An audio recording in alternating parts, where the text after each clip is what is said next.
Содан бастап енді өзім дұрыстап іштім, осознанно. Қалай іше бастадым дұрыстап, мен өзім результат көрдім, өзімнен.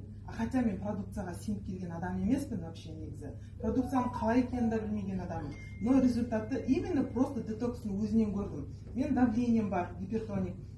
Постоянно менде, білесіздер ғой, мен жаспын, 35-те жасым, но мен как себе помню, мен бұрыннан бар давлением деген. Қаным қою, вечно менде деген жаңағы аспирин, сосын энап, сумкамде өзімен бірге всегда. Осы қазір мен өтірік айтпайын, 2 айдан астам уақыт болды, мен 1 литр таблетка ішкен жоқпын қазір. Постоянно, как положено, ішіп жүрмін, барлығын давление болғанда мен даже измерять етпеймін на самом деле, но өзім ондай ауырғанды чувствовать етпеймін. Мына білесіздер ғой давлениені, енді сіздер бастамай.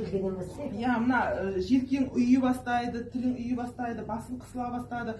Кешкісін менде постоянно осындай результаттар болатын. Ал қазір енді мен осындай ұмыттым. Мен даже кезінде менде давление бар екен, менде болмаған сияқты да. Мен ең бірінші ұнаған результатым осы.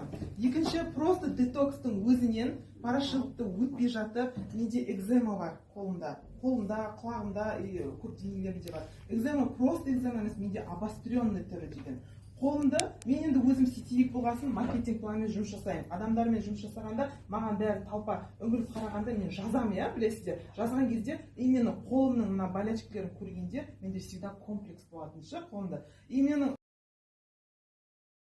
білесіздер, жазған кезде, именно қолымның мына болячкаларын көргенде, менде всегда комплекс болатын ше, қолымда. Именно құлақ жақтарымда бар, жаңағы, именно сол экземаларым. Қасымда отқан адам именно маған соны қарап отқан сияқты да, и сондай менде комплекстер болады, ойымда спокойно жеткізе алмай қаламын да, сондай кезде. Бір ыңғайсыз сезінемін өзімді. И қазір альхамдулилля қолымның бәрін қарауларыңызға болады. Менің қыздарым біледі, сіздер мені танымасаңыз да, менің бұл аллергияның барлығын менің команда, менің қыздарым, менің жақындарым біледі. Ештеңе де жоқ, даже